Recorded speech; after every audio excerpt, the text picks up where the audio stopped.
Howdy-o, everyone! Lost Leader here, back in action, and boy was 2018 an attraction. So many sequels came out, as they usually do, and with so little time to actually play all the new ones that were coming out, I decided to make this year the year of the sequel. And while not all the games on this particular list are sequels, they were all great and I hope they all get sequels in the future. The rules are the same as they've always been. Each game on this list was played and beat in the year 2018, and that includes any and all games from years of old, including those oldies from 2017. So without any further stalling for time, this is my top 10 games I played and beaten in 2018. Number 10, Assassin's Creed Odyssey. If you've been around here a while, or know me well enough, you'd be slightly confused to see a AAA title on this list, as I very often don't go with what's popular, but for what it's worth, Assassin's Creed Odyssey just sort of worked for me in a way I can't quite describe. I both hate and love the huge amount of busy work that is required in this game, usually ranging from taking down random Spartan or Athenian camps to tracking down cult members and assassinating them. Odyssey's world is massive and there's so much to do that it's forgettable yet entertaining when it comes down to it. And honestly, you don't even explore all of it throughout the main campaign. Cassandra is entertaining and I was genuinely interested in this game, knowing I could play out as the sexuality I wanted. Well, unless you buy the DLC. But largely the game was just so interesting because I do feel like a lot of the journey was my choice on where to go and what to do, and how to do it.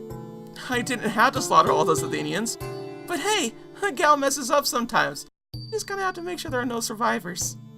And while I'm aware that a lot of Odyssey's post-game is just more of the same missions of find the thing, or find the person, and take care of it, there's just something so simplistic and captivating about Odyssey's world that makes killing everyone in secret just so satisfying.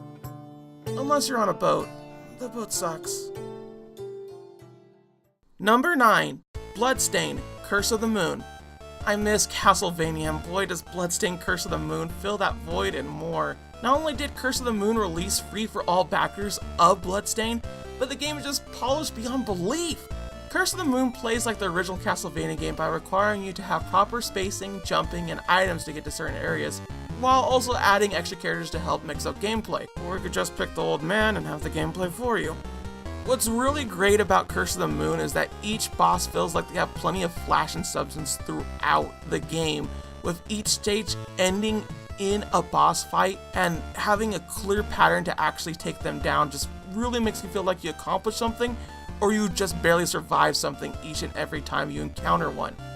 Add this wonderful element to the aesthetic design of Curse of the Moon and a soundtrack that is just astonishing to boot, really makes this game feel like Castlevania without ever touching the copyright that Konami has on that series. Curse of the Moon also takes some extra notes from its predecessor by being more accessible for a casual audience, on top of adding an extra layer of replayability to it. You suck and just want to have a good time being overpowered and an eternal being? Boom! Casual mode. Want to go as one character the whole game? Just don't talk to people like you do in real life. Want to be a tryhard? Try classic mode. Feel like being pretty boy Ted Bundy and murder a bunch of people that just wanted to help? You could do that too.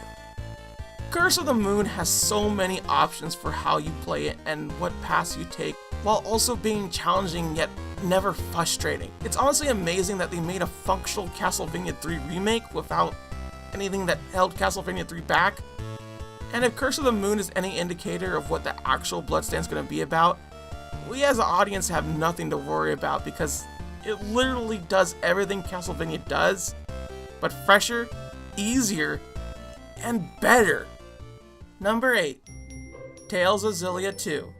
If there's any pick on this list that is a personal choice, I definitely give it to Xillia 2. I recognize that most of the game is reused areas and the map itself really isn't all that amazing to begin with many of the areas looking more or less the same, just in a different hue, or really barren and has like a same generic vibe to it. But there's just something about the world building from the first game to the second game that really gets me giddy about the Xillia series. I love time skips, and I understand it's kind of a shameless trope, but it just makes me wonder how everything gets established in between the two eras, and it makes me gush over just how much each character has developed over the years.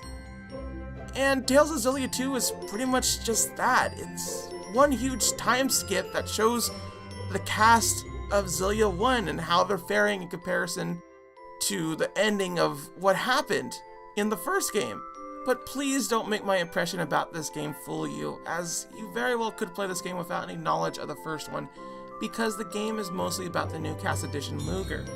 Often you really get to see how Luger is kind of just the new guy in the cast, as he's learning about the dynamics of the old cast and their somewhat inside jokes with each other. It also helps that a large chunk of the game is spent in AUs.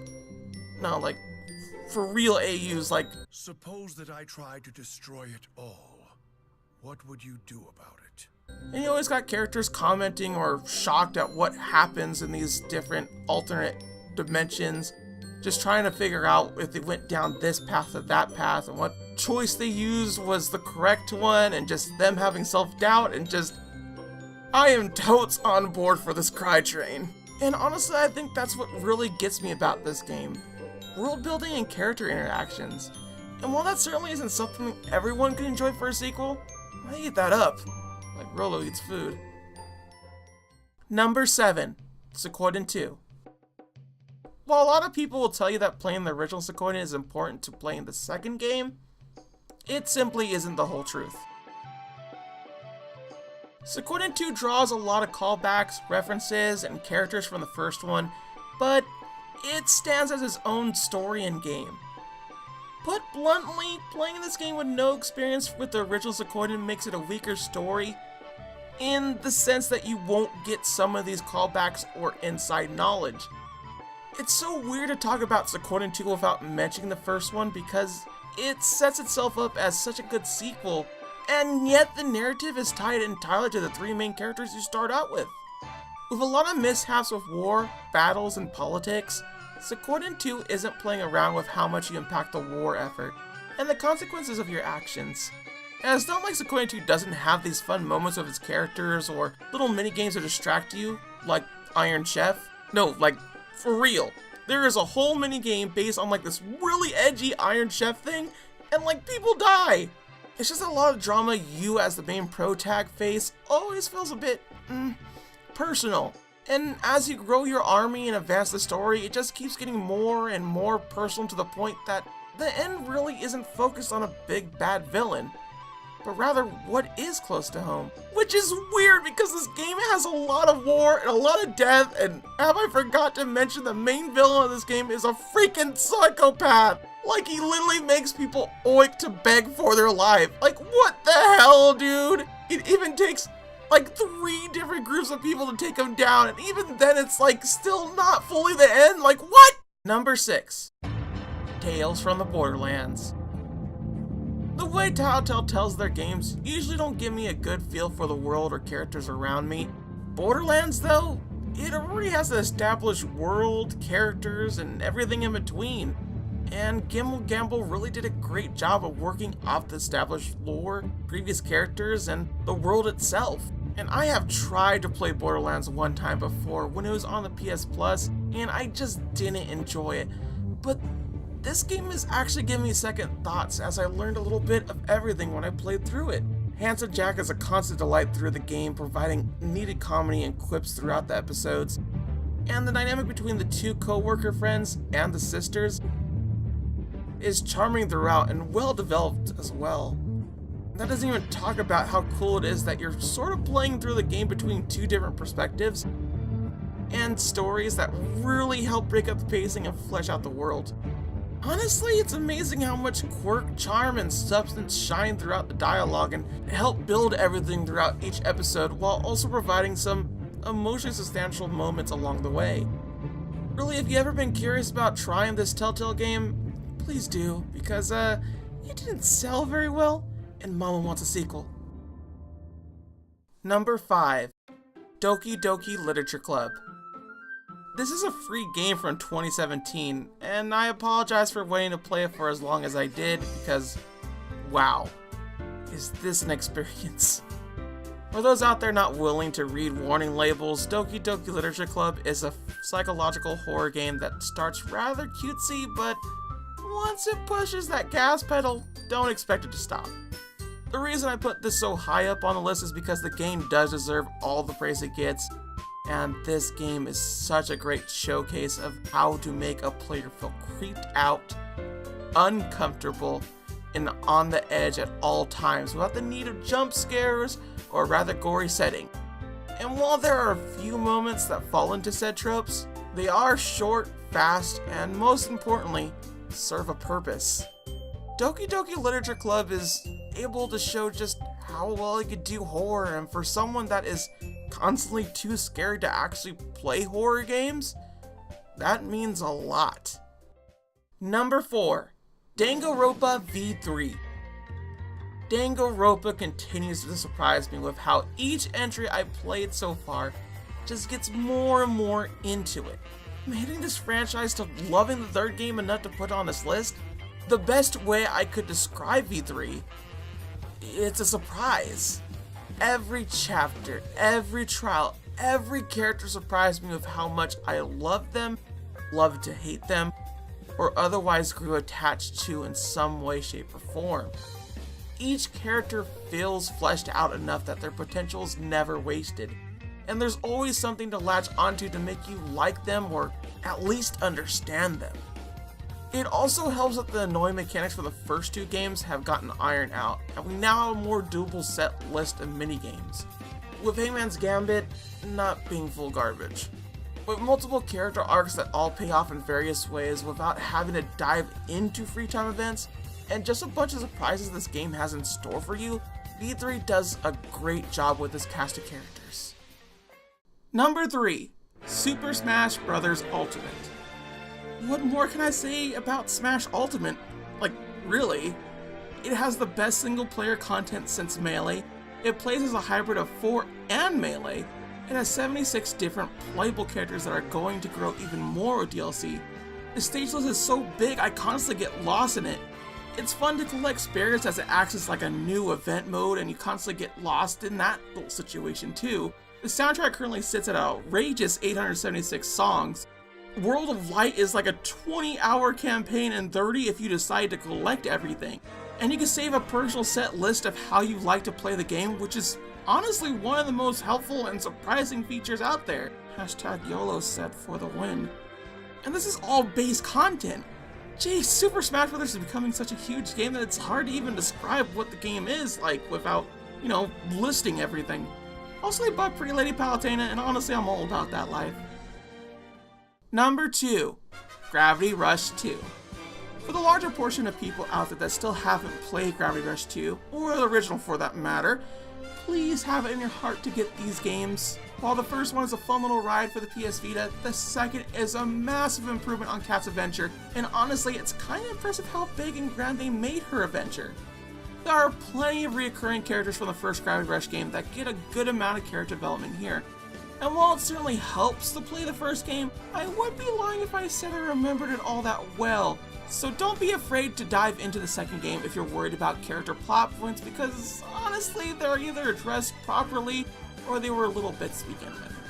Graphically speaking, I'm absolutely in love with Gravity Rush's anime aesthetic they got going for it, as it really helps a lot of the characters pop out compared to the overworld's gloomy color tones. The game also has these wonderfully made cutscenes that play out like comic strips, and it just gives off this wonderful vibe that you're reading a comic book based on Kat being a superhero for all these townsfolk. When they aren't being a total dick to her. Also, Gravity Rush 2 has cutscenes show of like what happened the last time you played the game whenever you boot up the title screen. I just think that's really neat. And we haven't even talked about the gravity abilities in this game. I gotta tell y'all, moving in this game feels better than the first. And it's not like the first game wasn't a slouch on this kind of stuff before, but Gravity Rush 2 just feels smoother and gives you more options to move around, giving you extra powers based on the gravity of the moon and Jupiter. And while these powers are lightly touched in the game, the fact they set up some amazing options to your already large amount of movement that just feels so good. There's just something about bouncing around like a bunny on the moon, or sliding around as a heavy boulder, just knocking out enemies as you go on your way, that feels Like you're really playing with gravity compared to the first one. Just like, please y'all, play Gravity Rush 2. It has such style, such grace, I want Raven to sit on Cat's face. Honorable mentions. God of War 4. Brings a well-written narrative of a father and son dynamic, just trying to get along while they verse the world. Dragon Ball FighterZ. One of the hypest fighting games I ever truly sucked at. Soul Calibur 6. Adds a wonderful mechanic along with the already well-established roster of characters.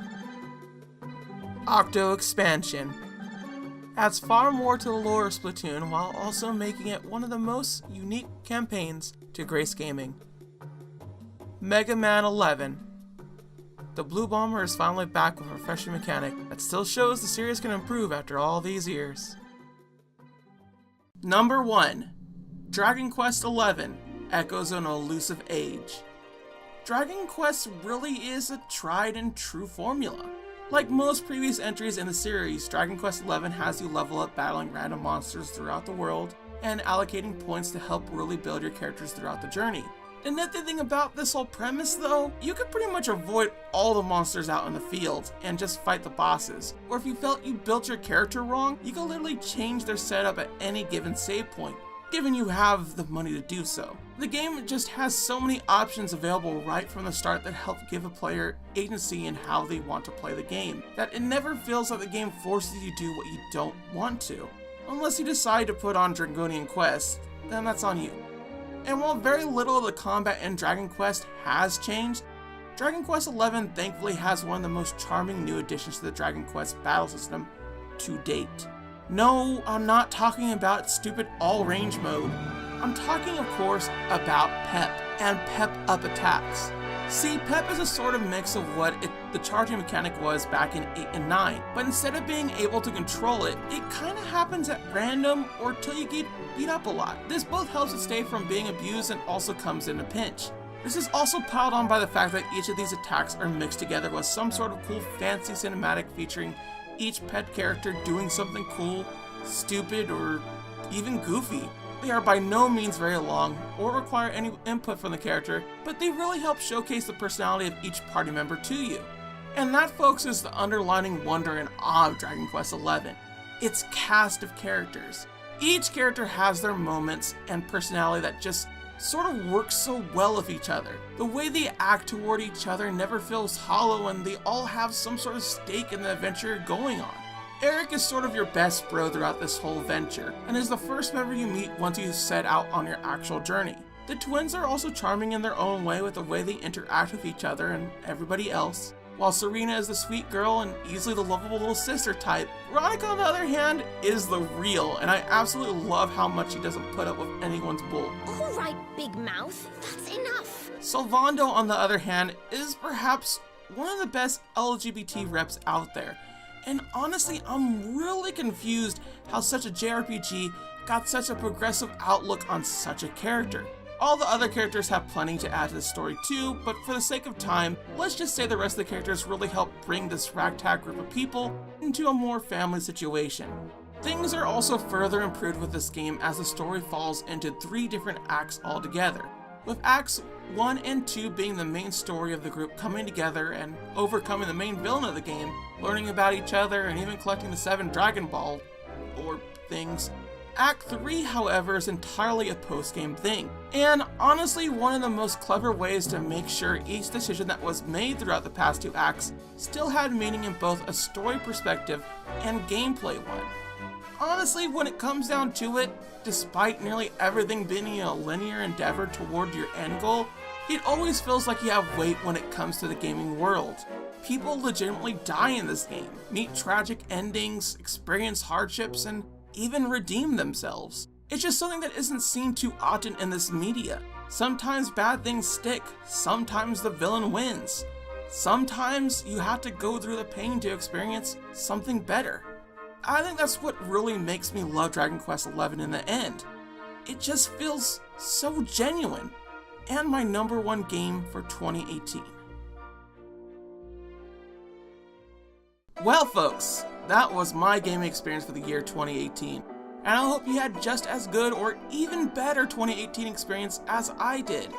There are so many great games out there and so little time to play them.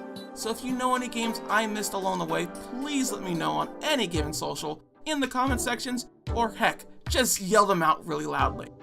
If you're new to this channel, I hope to see you in the future videos, and for those returning, thank you so much for everything so far. 2019 is looking to be another exciting year. Till next time everybody, sayonara, bye bye.